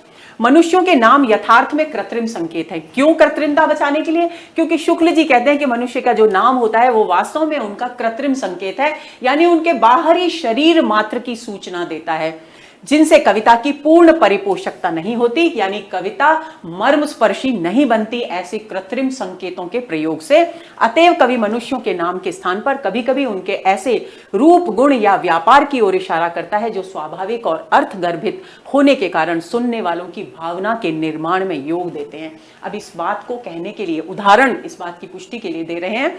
गिरिधर, मुरारी, त्रिपुरारी, दीनबंधु, चक्रपाणी, मुरलीधर, सब्यसाची इत्यादि शब्द ऐसे ही हैं कि बहुत सारे कविताओं में हम देखते हैं कि कृष्ण के लिए कृष्ण शब्द का प्रयोग नहीं बल्कि गिरिधर का प्रयोग होता है। मुरारी शब्द यानी मुर नामक राक्षस को मारने वाले मुरारी, त्रिपुरारी यानी त्रिपुर नामक राक्षस को मारने वाले, दीनबंधु, चक्रपाणी, मुरलीधर, ये सारे श्री कृष्ण के क्या है? विशेषण सूचक, उनके रूप गुण और कार्य सूचक शब्द हैं। सब्यसाची अर्जुन के लिए प्रयुक्त होने वाला विशेषण है, और सब्यसाची अर्जुन को इसलिए कहा जाता है क्योंकि उसके पास वो सामर्थ्य थी कि वो दाहिने और बाएं दोनों हाथों से धनुष बाण बराबर क्षमता और योग्यता के साथ चला सकता था। आगे चलें। ऐसे शब्दों को चुनते समय इस बात का ध्यान रखना चाहिए कि वे प्रकरण विरुद्ध या अवसर के प्रतिकूल न हो। जैसे यदि कोई मनुष्य किसी दुर्धर्ष अत्याचारी के हाथ से छुटकारा पाना चाहता हो, यानी किसी पर अत्याचार हो रहा है और वो भगवान को पुकारे, तो क्या कहे? हे गोपिका रमण, हे वृंदावन बिहारी आदि कहकर कृष्ण को पुकारने की अपेक्षा, क्यों? गोपिका रमण से कौन सा रूप सामने आता है कृष्ण का? गोपियों के साथ रासलीला करने का। वृंदावन बिहारी यानी वृंदावन में अटखेलियां करने का दृश्य सामने आता है। इसलिए अत्याचार के समय इस तरह के विशेषणों का प्रयोग भावानुकूल नहीं होगा। तब ऐसा व्यक्ति जो अत्याचार से पीड़ित है और कृष्ण को पुकारना चाहता है तो क्या कहना चाहिए? हे मुरारी, क्योंकि यहां मुरारी शब्द के माध्यम से मुर नामक राक्षस का वध करना यानी अत्याचारी का वध करने का भाव हमारे सामने अभिव्यक्त हो रहा है, इसलिए यहां उपयुक्त शब्द है मुरारी। हे कंस निकंदन, कंस को मारने वाले, यहां भी अत्याचार का विरोध करने वाले ईश्वर की छवि हमारे सामने उभर कर सामने आती है। तो लेखक कहना चाहते हैं कि जब भी कभी किसी के नाम का प्रयोग करना हो तो वो कविता में कृत्रिमता लाता है, लेकिन अगर उसके रूप गुण कार्य बोधक शब्दों का प्रयोग करना हो तो भावानुकूल शब्दों का प्रयोग करने पर कविता अधिक मर्मस्पर्शी हो जाती है। क्योंकि श्री कृष्ण के द्वारा कंस आदि दुष्टों को मारा जाना देखकर उसे उनसे अपनी रक्षा की आशा होती है, न कि उनका वृंदावन में गोपियों के साथ विहार करना देखकर। इसी तरह किसी आपत्ति से उद्धार पाने के लिए कृष्ण को मुरलीधर कहकर पुकारने की अपेक्षा गिरिधर कहना अधिक अर्थ संगत है। क्यों गिरिधर कहना? क्योंकि गिरिधर का मतलब है गोवर्धन पर्वत को धारण करने वाले, यानी गोवर्धन पर्वत कृष्ण ने क्यों धारण किया था? ब्रजवासियों को इंद्र के प्रकोप से बचाने के लिए, यानी उनके संकट से मुक्ति दिलाने के लिए। तो ऐसी स्थिति में मुरली धारण करने वाले विशेषण की अपेक्षा कृष्ण के गिरिधर विशेषण का प्रयोग करना अधिक भावानुकूल और अर्थसंगत होगा। कविता में भाषा की सब शक्तियों से काम लेना पड़ता है। वस्तु या व्यापार की भावना चटकीली करने और भाव को अधिक उत्कर्ष पर पहुंचाने के लिए कभी किसी वस्तु का आकार या गुण बहुत अधिक बढ़ाकर दिखाना पड़ता है, यानी अतिशयोक्तिपूर्ण वर्णन भी करना पड़ता है कविता को अधिक भावपूर्ण बनाने के लिए। कभी उसके रूप रंग या गुण की भावना को उसी प्रकार के और रूप रंग मिलाकर तीव्र करने के लिए समान रूप और धर्म वाली और वस्तुओं को सामने लाकर रखना पड़ता है। कभी कभी बात को घुमा फिरा कर भी कहना पड़ता है। इस तरह से भिन्न भिन्न विधान और कथन के ढंग अलंकार कहलाते हैं।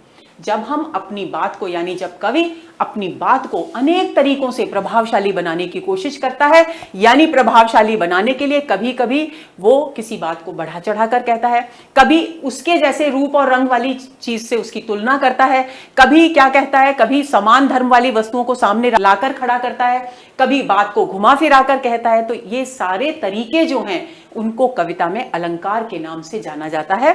इसके सहारे से कविता अपना प्रभाव बढ़ाती है। कहीं कहीं तो इनके बिना काम चल ही नहीं सकता, यानी अलंकार कहीं कहीं इतने महत्वपूर्ण हो जाते हैं कि उनके बिना कविता प्रभावशाली बन ही नहीं पाती।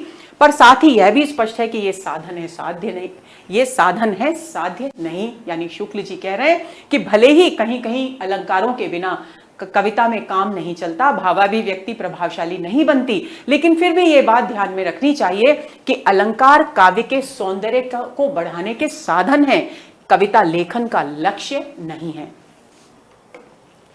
साध्य को भुलाकर इन्हीं को साध्य मान लेने से कविता का रूप कभी कभी इतना विकृत हो जाता है। अब अलंकारों की चर्चा हो रही है तो लेखक कह रहे हैं कि कभी कभी हमारे साहित्य में ऐसा हुआ है कि कवियों ने जो लक्ष्य है कविता का, उस मूल लक्ष्य को भुला करके अलंकारों के चमत्कार को प्रदर्शित करना ही काव्य का लक्ष्य मान लिया, और उसके कारण कविता का रूप बहुत अधिक विकृत हो गया, यानी बिगड़ गया। यानी कविता में प्रभावशाली प्रभावोत्पादकता रही ही नहीं, वह कविता ही नहीं रह जाती। पुरानी कविता में कहीं कहीं इस बात के उदाहरण मिल जाते हैं। अलंकार चाहे अप्रस्तुत वस्तु योजना के रूप में हो, यानी उपमा अलंकार का प्रयोग हो, रूपक उत्प्रेक्षा का प्रयोग हो, चाहे वाक्य वक्रता के रूप में अप्रस्तुत प्रशंसा अलंकार, परिसंख्या, व्याज स्तुति या विरोधाभास आदि अलंकार का प्रयोग हो, चाहे वर्ण विन्यास के रूप में अनुप्रास का प्रयोग हो, वे प्रस्तुत भाव या भावना के उत्कर्ष साधन के लिए किसी भी अलंकार का प्रयोग किया जाए, कविता में उसका प्रयोग केवल और केवल भाव को प्रभावशाली बनाने के लिए,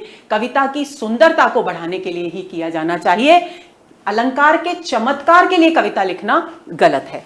मुख के वर्णन में जो कमल, चंद्र आदि सामने रखे जाते हैं वह इसलिए जिससे इनकी वर्ण रुचिरता का मतलब है वर्णों का सौंदर्य, कोमलता, दीप्ति यानी चमक, आकर्षण इत्यादि के योग से सौंदर्य की भावना और अधिक बढ़े, यानी कविता का जो मूल भाव है वो अधिक प्रभावशाली ढंग से श्रोता और पाठक तक पहुंचे। सादृश्य या साधर्म्य में दिखाना, उपमा, उत्प्रेक्षा इत्यादि का प्रकृत मतलब मूल लक्ष्य नहीं है। इस बात को भूलकर कवि परंपरा में बहुत से ऐसे उपमान चला दिए गए हैं जो प्रस्तुत भावना में सहायता पहुंचाने के स्थान पर बाधा डालते हैं। यानी वे उन विद्वानों, उन कवियों की तरफ इशारा कर रहे हैं शुक्ल जी कि जो ये जानते हैं कि सादृश्य और साधर्म्य के दर्शाने के लिए उपमा और उत्प्रेक्षा अलंकारों का प्रयोग केवल इसलिए किया जाता है ताकि भाव को प्रभावशाली बनाया जा सके, लेकिन वे इस बात को भूल गए हैं और भूलकर क्या करते हैं, कुछ ऐसे उपमानों का प्रयोग कर लेते हैं जो कि कविता के भाव को बढ़ाने की बजाय उसे बिल्कुल प्रभावहीन बना देते हैं। और इसका उदाहरण लेखक ने आगे दिया है, जैसे नायिका के अंग वर्णन सौंदर्य की भावना प्रतिष्ठित करने के लिए किया जाता है। ऐसे वर्णन में अगर कमर के सौंदर्य का वर्णन करना है नायिका के, और उस समय अगर अप्रस्तुत प्रयोग किया जाए यानी उपमान प्रयोग किया जाए भीड़ का या सिंह की कमर का दृश्य सामने लाए, तो सौंदर्य का रूप ही विकृत हो जाता है। तो उपमान भी इस तरीके के प्रयोग में लाए जाने चाहिए जो कविता के भाव को प्रभावशाली ढंग से अभिव्यक्त कर सकें। तो लेखक लिखते हैं, सौंदर्य की भावना में क्या वृद्धि होगी प्रभात के सूर्य बिंब के संबंध में इस कथन से कि हे शोणित कलित कपाली है किल कापालिक काल को, यानी सूर्य उदित हो रहा है, सूर्य उदित होते समय कितना मनोरम लगता है, लेकिन कवि अगर उस उदित होते हुए सूर्य के लिए लिखे कि यह लाल रंग का सूर्य ऐसा लग रहा है मानो कपाल में रक्त भरा हुआ हो, तो एक विभत्स सा दृश्य हमारे सामने आ जाता है, पाठकों के सामने आ जाता है, और वो सौंदर्य के उस भाव की अनुभूति कर ही नहीं पाता। तो ऐसी कविता में इस तरह के अप्रस्तुतों का, इस तरह के भाव विरोधी उपमानों का जो प्रयोग है वो कविता के स्वरूप को विकृत करता है। ये बात यहां समझाने का प्रयास कर रहे हैं आचार्य शुक्ल। इसी प्रकार एक और उदाहरण, अथवा शिखर की तरह से उठे हुए मेघखंड के ऊपर उदित होते हुए चंद्रबिंब के संबंध में इस उक्ति से कि मनहु क्रमेलक पीठ पे धर्यो गोल घंटा लसत, यानी चंद्रमा उदित हो रहा है बादलों के बीच से, तो ऐसा लग रहा है, कवि लिख रहा है ऐसा लग रहा है, क्रमेलक पीठ का मतलब होता है ऊंट, ऊंट की पीठ, तो ऊंट की पीठ क्योंकि बहुत ऊंची सी होती है तो ऐसा लग रहा है वो चंद्रमा बादलों पर बैठा हुआ, कि मानो ऊंट की ऊंची पीठ पर कोई गोल घंटा रखा हुआ हो, शोभायमान हो रहा हो। तो यहां भी अप्रस्तुत का गलत प्रयोग किया गया है, भावानुकूल प्रयोग नहीं है। इससे कविता के मनोरमता में, उसके सौंदर्य में रुकावट उत्पन्न होती है। आगे चलते हैं। पर जो लोग चमत्कार ही को काव्य का स्वरूप मानते हैं, अलंकार को काव्य का सर्वस्व कहा ही चाहें, चंद्रालोककार तो कहते हैं, यानी कुछ लोग ऐसे हैं, कुछ विद्वान ऐसे हैं जो चमत्कार को ही कविता का उद्देश्य मानते हैं। उनके लिए अलंकार कविता का क्या है? साध्य है, लक्ष्य है, साधन नहीं। तो चंद्रालोककार यानी जयदेव, जिसकी चर्चा हम कर चुके हैं पहले अलंकार के सत्र में, तो अंगीकरोति यह काव्यम शब्दार्थम अवलंकृति असौ न मन्यते कस्माद अनुष्णम अनलंकृति। वो कह रहे हैं, जयदेव ने कहा है चंद्रालोक में कि काव्य में अलंकार उतने ही महत्वपूर्ण है जिस प्रकार से हम अग्नि को उष्णता से अलग नहीं कर सकते, उसी तरह से काव्य से अलंकारों को अलग नहीं कर सकते। जिस तरह से उष्णता निकलने पर अग्नि प्रभावहीन हो जाएगी, उसी तरह से काव्य अलंकारों से रहित होने पर पूरी तरह से प्रभावहीन हो जाएगा। भरत मुनि ने रस की प्रधानता की ओर ही संकेत किया था, पर भामह, उद्भट आदि कुछ प्राचीन आचार्यों ने वैचित्र का पल्ला पकड़कर अलंकारों को प्रधानता दी। इनमें बहुतेरे आचार्यों ने अलंकार शब्द का प्रयोग व्यापक अर्थ में किया, और व्यापक अर्थ क्या था? उसमें रस, रीति और गुण आदि सबको शामिल कर लिया गया। काव्य में प्रयुक्त होने वाली सारी सामग्री के अर्थ में इन्होंने अलंकार का प्रयोग किया। पर ज्यों-ज्यों शास्त्रीय विचार गंभीर और सूक्ष्म होता गया, त्यों-त्यों साध्य और साधनों को विविक्त करके, यानी अलग अलग करके, काव्य के नित्य स्वरूप या मर्म शरीर को अलग निकालने का प्रयास बदलता गया। यानी पहले तो इन सब के अर्थ के बोधक के रूप में अलंकार शब्द का विद्वानों ने प्रयोग किया, लेकिन जैसे जैसे गहराई, बारीकी बढ़ती गई, शास्त्रीय विवेचन अधिक होता गया, बारीक होता गया, वैसे वैसे इन सभी को अलग अलग रूप में स्थापित कर दिया गया साहित्य में। रुद्रट और मम्मट के समय से ही काव्य का प्रकृत रूप उभरते उभरते विश्वनाथ महापात्र के साहित्य दर्पण में साफ ऊपर आ गया। यानी वो सारे साधन गौण हो गए और प्रधान हो गई कविता। प्राचीन गड़बड़ जाला मिठे बहुत दिन हो गए हैं, यानी बहुत समय पहले ही ये बात बता दी गई थी कि कविता भावाभिव्यक्ति का माध्यम है, कविता अलंकार नहीं है। वर्ण वस्तु और वर्णन प्रणाली बहुत दिनों से एक दूसरे से अलग कर दी गई कि वर्ण वस्तु अलग चीज है और वर्णन करने का जो तरीका है ये दो अलग अलग चीजें हैं। इनको मिलाने से कविता का स्वरूप विकृत हो जाता है। इस बात को बहुत समय से आचार्य समझाते चले आ रहे हैं, लेकिन फिर भी चमत्कार प्रेमी कवि इस बात की ओर ध्यान नहीं देते। प्रस्तुत अप्रस्तुत के भेद ने बहुत सी बातों के विचार और निर्णय सीधे रास्ते खोल दिए हैं। अब यह स्पष्ट हो गया है कि अलंकार प्रस्तुत या वर्ण्य वस्तु नहीं, बल्कि वर्णन की भिन्न भिन्न प्रणालियां हैं, कहने के खास खास ढंग हैं। पर प्राचीन अव्यवस्था के स्मारक स्वरूप कुछ अलंकार ऐसे चले आ रहे हैं जो वर्ण्य वस्तु का निर्देश करते हैं और अलंकार नहीं कहे जा सकते, जैसे स्वभावोक्ति, उदात्त और अत्युक्ति। ये तीन अलंकार पहले पुराने प्राचीन संस्कृत साहित्य में इनका वर्णन किया गया है। शुक्ल जी इन्हें अलंकार मानते ही नहीं। कौन कौन से? स्वभावोक्ति, उदात्त अलंकार और अत्युक्ति अलंकार। स्वभावोक्ति को लेकर कुछ अलंकार प्रेमी कह बैठते हैं कि प्रकृति का वर्णन भी स्वभावोक्ति अलंकार है, यानी जैसा हम सामने देख रहे हैं प्रकृति में, अगर हम वैसा वर्णन करते हैं तो काव्य में स्वभावोक्ति अलंकार होता है। पर स्वभावोक्ति अलंकार की कोटि में नहीं आ सकती। अलंकार वर्णन करने की एक प्रणाली है स्वभावोक्ति। चाहे जिस वस्तु या तथ्य के कथन को हम किसी अलंकार प्रणाली के अंतर्गत ला सकते हैं। किसी वस्तु विशेष से किसी अलंकार प्रणाली का संबंध नहीं हो सकता। किसी तथ्य तक वह परिमित नहीं रह सकती, सीमित। परिमित का मतलब है सीमित। वस्तु निर्देश अलंकार का काम नहीं, यानी वर्णन करना अलंकार का काम नहीं। अलंकार का काम क्या है? अलंकार का काम है काव्य के सौंदर्य को बढ़ाना, उसमें वृद्धि करना। रस व्यवस्था का विषय है किन किन वस्तुओं, चेष्टाओं या व्यापारों का वर्णन किन किन रसों के विभावों और अनुभवों के अंतर्गत आएगा, इसकी सूचना रस निरूपण के अंतर्गत ही हो सकती है। यानी रस निरूपण विषय अलग है, वस्तु वर्णन, वस्तु निर्देश का विषय क्या है? रस निरूपण से सिद्ध होता है। लेकिन अलंकार काव्य की शोभा बढ़ाने वाले हैं। काव्य के भाव पक्ष की वृद्धि रस निरूपण से होती है और काव्य के बाहरी स्वरूप की जो वृद्धि है, सौंदर्य की वृद्धि है, वो अलंकारों से होती है। ये बात यहां स्पष्ट कर रहे हैं शुक्ल जी। अलंकारों के भीतर स्वभावोक्ति का ठीक ठीक लक्षण निरूपण भी नहीं हो सका है और साथ ही वे ये भी कहते हैं कि विद्वानों ने भले ही स्वभावोक्ति अलंकार को अलंकार के रूप में स्वीकार कर लिया गया हो, लेकिन वास्तव में काव्य में इसकी स्थिति क्या है, इसका अभी सही सही विश्लेषण नहीं हो सका है। काव्य प्रकाश की कारिका में यह लक्षण दिया गया है। स्वभावोक्ति अलंकार की परिभाषा दी गई है। स्वभावोक्तिस्तु डिंबादे स्वक्रिया स्वरूप वर्णनम, यानी स्वभावोक्ति अलंकार वही है जहां अपनी वास्तविक क्रियाओं और वास्तविक जो स्वाभाविक सौंदर्य है उसका वर्णन किया जाता है, जिसमें बालकादिकों की निज क्रिया या रूप का वर्णन होता है, वही स्वभावोक्ति अलंकार है। प्रथम तो बालकादिक पद की व्याप्ति कहां तक है यह स्पष्ट नहीं, यानी बालक की सीमा में किस किस को किस उम्र तक स्वीकार किया गया ये बात स्पष्ट नहीं है। अतः यही समझा जा सकता है कि सृष्टि की वस्तुओं के रूप और व्यापार का वर्णन ही स्वभावोक्ति है। खैर, बालक की रूप चेष्टा को लेकर ही स्वभावोक्ति की अलंकारता पर विचार कीजिए। वात्सल्य में बालक के रूप आदि का वर्णन आलंबन विभाग के अंतर्गत और उसकी चेष्टाओं का वर्णन उद्दीपन विभाग, विभाव है, ये विभाव कर लेंगे, विभाव के अंतर्गत आता है। यानी वात्सल्य रस जब बच्चे को देखकर उत्पन्न हो, ममता उमड़े, तो वो किसके अंतर्गत आएगा?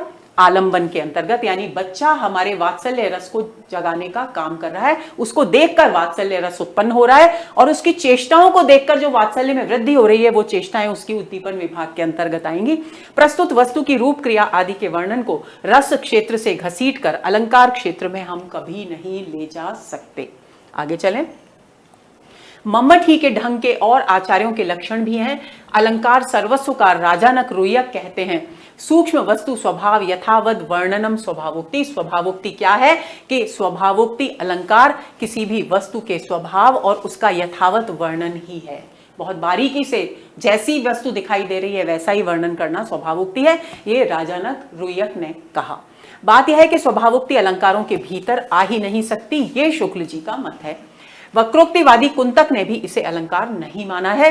जिस प्रकार एक कुरूपा स्त्री अलंकार लादकर सुंदर नहीं हो सकती, उसी प्रकार प्रस्तुत वस्तु या तथ्य की रमणीयता के अभाव में अलंकार का ढेर काव्य का सजीव स्वरूप खड़ा नहीं कर सकता। क्या कहना चाहते हैं शुक्ल जी? शुक्ल जी कहना चाहते हैं कि जब तक कविता में स्वयं अंदर से सौंदर्य विद्यमान नहीं होगा, तब तक अलंकारों का कितना भी ढेर लगा दें उस कविता में, अलंकार कविता प्रभावशाली नहीं बनेगी।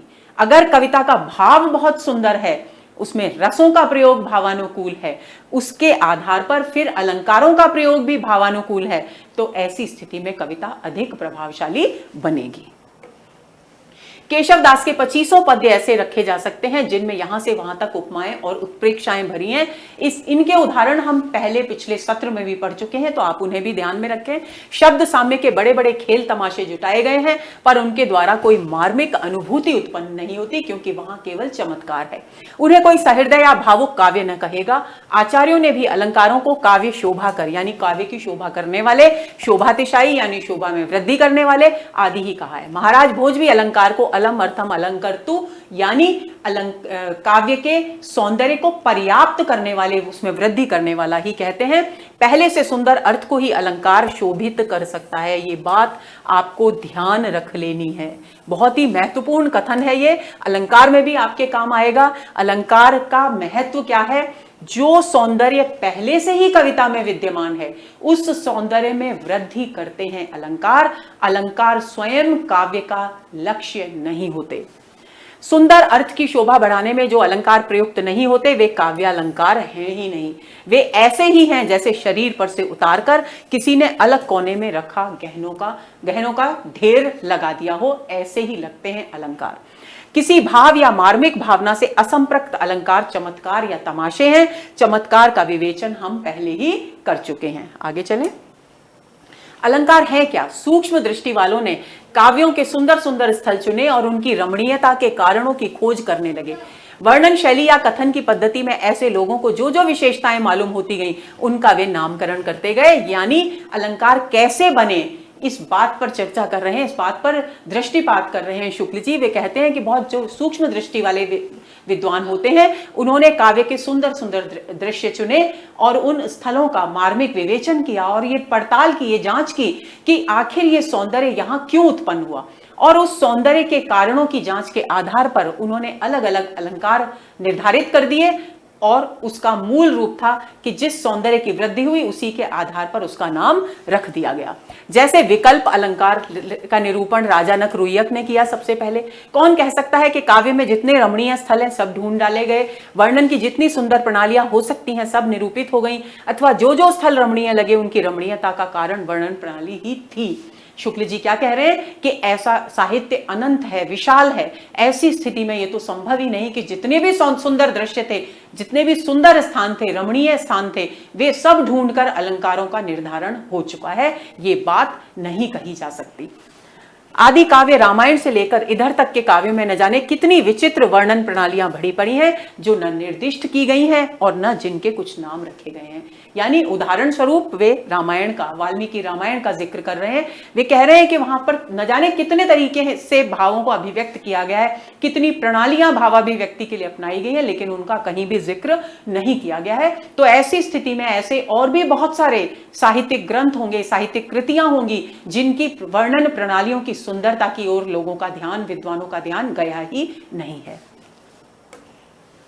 अब बात आती है कविता पर अत्याचार की। कविता पर अत्याचार भी बहुत कुछ हुआ है। लोभियों, स्वार्थियों और खुशामदियों ने उसका गला दबाकर कहीं अपात्रों की आसमान पर चढ़ाने वाली स्तुति कराई है, यानी अब जिसके दरबार में रहते थे जिस राजा के, उसकी प्रशंसा में कविता का प्रयोग किया है।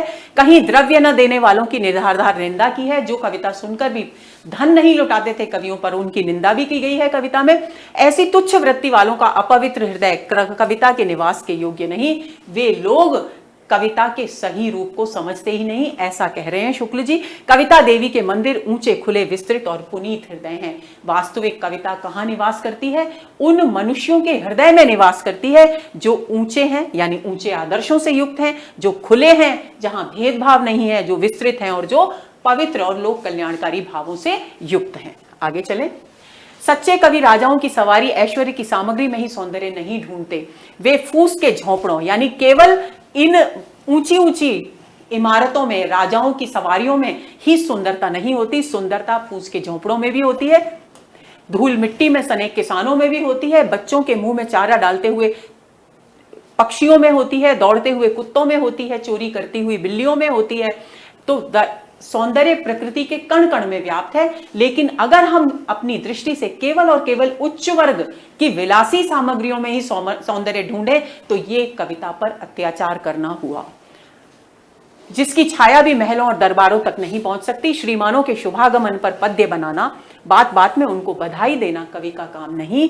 जिनके रूप या कर्म कलाप जगत और जीवन के बीच उसे सुंदर लगते हैं, उन्हीं के वर्णन में वह स्वांतः सुखाय प्रवृत्त होता है। आगे चलें। अब कविता की जीवन में आवश्यकता क्यों है, इस बात पर चर्चा कर रहे हैं शुक्ल जी। मनुष्य के लिए कविता इतनी प्रयोजनीय वस्तु, प्रयोजनीय यानी उपयोगी वस्तु है कि संसार की सभ्य असभ्य सभी जातियों में किसी न किसी रूप में पाई जाती है। चाहे इतिहास न हो, विज्ञान न हो, दर्शन न हो, पर कविता का प्रचार अवश्य रहेगा। बात यह है कि मनुष्य अपने ही व्यापारों का ऐसा सघन और जटिल बंडल बांधता चला आ रहा है, जिसके भीतर बंधा बंधा वह शेष सृष्टि के साथ अपने हृदय का संबंध भूला सा रहता है। इस परिस्थिति में मनुष्य को अपनी मनुष्यता खोने का डर बराबर बना रहता है।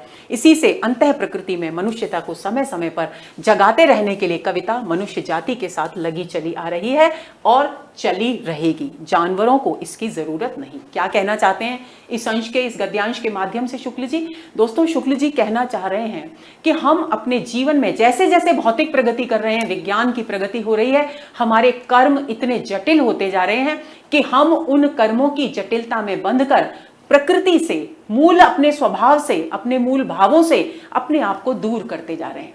और कविता की उपयोगिता इस दृष्टि से इस समय और भी बढ़ जाती है कि कविता हमारे उन लुप्त हुए, जटिलता में खोए हुए उन सारे हमारे मूल व्यवहारों को, मूल भावों को ढूंढकर जागृत करती है। और उसके फलस्वरूप हमारे जो मानवीय गुण हैं, जो हम हर मनुष्य का स्वभाव है, मूलभूत स्वभाव हैं, वे विकसित होते रहते हैं। तो इसलिए कविता मनुष्यता को, मानवीयता को सुरक्षित रखने की दृष्टि से बहुत अधिक उपयोगी है और इसकी उपयोगिता कभी भी समाप्त नहीं होगी। अब देखिए, जितना भी हमने पढ़ा है आज तक, यहां पर हम उन सारे मुख्य बिंदुओं की चर्चा करेंगे जो कुछ भी हम अपने पूर्ववर्ती सत्रों में पढ़ते चले आए हैं और जो कुछ भी हमने इस सत्र में पढ़ा है उन सब पर सामूहिक रूप से दृष्टिपात करेंगे। तो सबसे पहली बात है कि हृदय की मुक्तावस्था को शुक्ल जी ने रसदशा कहा है, हमने पहले सत्र में ही पढ़ लिया था। हृदय की मुक्तावस्था की साधना को उन्होंने भावयोग कहा है। हृदय की मुक्तावस्था की साधना के लिए जो शब्द विधान किया जाता है वो कविता है, इस बात को ध्यान में देना है। जगत नाना रूपात्मक है, यानी भिन्न भिन्न रूपों में हमारे सामने आता है। तो जिस तरह से ये संसार भिन्न भिन्न रूपों में हमारे सामने आता है, उसी तरह से हमारा हृदय भी भिन्न भिन्न प्रकार के भावों से भरा रहता है। नाना भावों के माध्यम से जगत के मूल रूपों के साथ तादात्म्य कविता के लिए अनिवार्य है। तो जब तक मनुष्य के मूल स्वभाव, सृष्टि के मूल व्यापार के साथ कविता संबंध स्थापित नहीं करती, तादात्म्य स्थापित नहीं करती, तब तक उसकी अभिव्यक्ति प्रभावशाली नहीं होती। जगत के गूढ़ तथ्यों को कविता का विषय यानी आलंबन कहा जाता है और उसके मूल रूपों में परिणत करने का काम कविता करती है। जो कुछ भी आज देखती है उसके मूल स्वरूप तक मनुष्य को पहुंचाती है कविता और उसके खोए हुए भावों को जागृत करती है। भावों के विषयों में आई जटिलता की प्रच्छन्नता का उद्घाटन ही कवि कर्म है। कवि का मुख्य काम है कि भावों के ऊपर जो भौतिक समृद्धि और विज्ञान की प्रगति के कारण जो जटिलता आ गई है, जो हमारे मूल भाव ढक गए हैं उनके नीचे, उसको उद्घाटित करना ही कविता का काम है, कवि का काम है। कविता के लिए अर्थ ग्रहण और बिंब ग्रहण दोनों अनिवार्य है, ये आप बहुत अच्छी तरह समझ चुके हैं। कविता बाह्य प्रकृति के साथ मनुष्य की अंतः प्रकृति का तादात्म्य स्थापित कर मनुष्य की भाव सत्ता का प्रसार करती है। काव्य दृष्टि कहां कहां होती है? नर क्षेत्र में, यानी मनुष्य से अलग अन्य क्षेत्रों में भी सौंदर्य होता है, प्रकृति के विभिन्न अंगों में सौंदर्य होता है और समस्त चराचर जगत में भी सौंदर्य होता है। प्रकृति के साधारण और असाधारण रूपों तक भावात्मक सत्ता का प्रसार केवल सच्चा हृदय ही, सहृदय व्यक्ति ही पहचान सकता है। आत्म सुख में लिप्त मनुष्यों में रागात्मक सत्व का अभाव होता है। जो केवल अपने ही सुख दुख के विषय में सोचने वाले मनुष्य होते हैं, उनमें रागात्मक सत्व यानी संवेदनशीलता की कमी होती है। मनुष्य की भावात्मिका वृत्ति कर्म की मूल प्रेरक शक्ति होती है। इस बात को हम बहुत विस्तार से समझ चुके हैं कि जब तक हमारे मन में एक प्रबल आवेग किसी काम को करने का नहीं होगा, तब तक हम उस काम को करते नहीं। भक्ति के क्षेत्र में जो उपासना है, साहित्य के क्षेत्र में वही भावना या कल्पना है। अंतः सत्ता की तदाकार परिणति सौंदर्य की अनुभूति है। पाठकों को चमत्कार में उलझाने वाली उक्ति सूक्ति है और उसके मर्म को स्पर्श करने वाली उक्ति क्या है? काव्य है। जो चमत्कार में उलझा दे वो सूक्ति और जो हृदय में भाव विभोर कर दे वो कविता। आचार्य शुक्ल ने, अब ये कविता की भाषा में जो कहा है उसके विषय में बात कर रहे हैं। आचार्य शुक्ल ने कविता की भाषा के लिए देखिए चित्रात्मकता यानी मूर्ति विधान, भावाभिव्यक्ति के लक्षणों का प्रयोग, उपयुक्त वर्ण विन्यास, नाद सौंदर्य, संगीतात्मकता, नाम के स्थान पर मनुष्यों के रूप गुण व्यापार, बोधक अवसरानुकूल शब्दों का प्रयोग आदि बिंदुओं पर विशेष बल दिया है। इन बिंदुओं को बहुत अच्छी तरह से ध्यान में रख लेंगे क्योंकि इन पर प्रश्न पूछा जा सकता है। पारिभाषिक शब्दों एवं जाति संकेतक शब्दों के प्रयोग को कविता के लिए अनुपयुक्त तो माना है, ये बात भी ध्यान में रखनी है। आचार्य शुक्ल ने अलंकारों को कविता का साधन माना है, साध्य नहीं, ये बात ध्यान में रखेंगे। उनके अनुसार काव्य को प्रभावशाली बनाने की दृष्टि से अलंकारों का प्रयोग उचित है, लेकिन अलंकारों को काव्य का साध्य मानना गलत है। आचार्य शुक्ल ने केवल राजा महाराजाओं जैसे श्रीमानों को केंद्र में रखकर कविता लिखने को काव्य पर अत्याचार माना है, यह भी आपको ध्यान में रखना है। प्रश्न पूछा जा सकता है कि आचार्य शुक्ल की दृष्टि में कविता पर अत्याचार क्या है। उनका मत है कि सौंदर्य केवल श्रीमानों तक ही सीमित नहीं होता, अपितु झोंपड़ों एवं पशु पक्षियों के बीच भी उन्मुक्त विचरण करता है। कविता की आवश्यकता क्यों है? कविता मनुष्य की अंतः प्रकृति का शेष सृष्टि के साथ तादात्म्य स्थापित करती है, जिसे अपनी व्यस्तता के कारण मनुष्य भूल जाता है। अंतः प्रकृति में दबे इन्हीं मानवीय गुणों को जागृत करने का काम कविता करती है, इसलिए कविता मनुष्य के जीवन के लिए बहुत ही अनिवार्य है। आगे चलते हैं। अब बात आती है आज हमने जो कुछ भी पढ़ा उसके प्रश्नों पर। मूर्ति विधान के लिए कविता में भाषा की किस शक्ति का प्रयोग किया जाता है? लक्षणा शक्ति, व्यंजना शक्ति, चमत्कार शक्ति और अलंकार शक्ति। तो ए विकल्प यहां सही है, क्योंकि शुक्ल जी ने लक्षणा शक्ति को अनिवार्य माना है मूर्ति विधान के लिए। आगे चलें, दूसरा प्रश्न, आचार्य शुक्ल का जाति संकेत वाले शब्दों से क्या अभिप्राय है? तत्सम शब्द, अनेक रूपों व्यापारों के बोधक शब्द, पर्यायवाची शब्द या देशज शब्द। बी विकल्प यहां बिल्कुल सही है, क्योंकि अनेक रूपों और व्यापारों के बोधक शब्दों को शुक्ल जी ने क्या कहा है? जाति संकेत वाले शब्द कहा है। आचार्यों ने पारिभाषिक शब्दों के प्रयोग को कौन सा काव्य दोष माना है? ग्राम्यत्व, क्लिष्टत्व, अश्लीलत्व या अप्रतीतत्व। डी विकल्प बिल्कुल सही है। आचार्यों ने पारिभाषिक शब्दों के प्रयोग को काव्य में अप्रतीतत्व दोष कहकर संबोधित किया है। चौथा प्रश्न, शास्त्र के भीतर निरूपित तथ्य को जब कोई कवि अपनी रचना के भीतर लेता है तब वह पारिभाषिक तथा अतिव्याप्ति वाले जाति संकेय शब्दों को हटाकर उस तथ्य को व्यक्त करने वाले डैश रिक्त स्थान की पूर्ति के लिए उपयुक्त विकल्प कौन सा है? यह छांटना है आपको। तत्सम शब्द लेता है, अलंकारों का सहारा लेता है, चमत्कारिक प्रयोग करता है, विशेष मार्मिक रूपों और व्यापारों का चित्रण करता है। तो डी विकल्प यहां भी बिल्कुल सही है, क्योंकि रिक्त स्थान में यही वाक्यांश आएगा। आचार्य शुक्ल के अनुसार कविता की भाषा के लिए निम्न में से क्या दोषपूर्ण है? बिंबात्मकता, भावानुकूल लक्षणों का प्रयोग, जाति संकेतक शब्द, नाद सौंदर्य और संगीतात्मकता।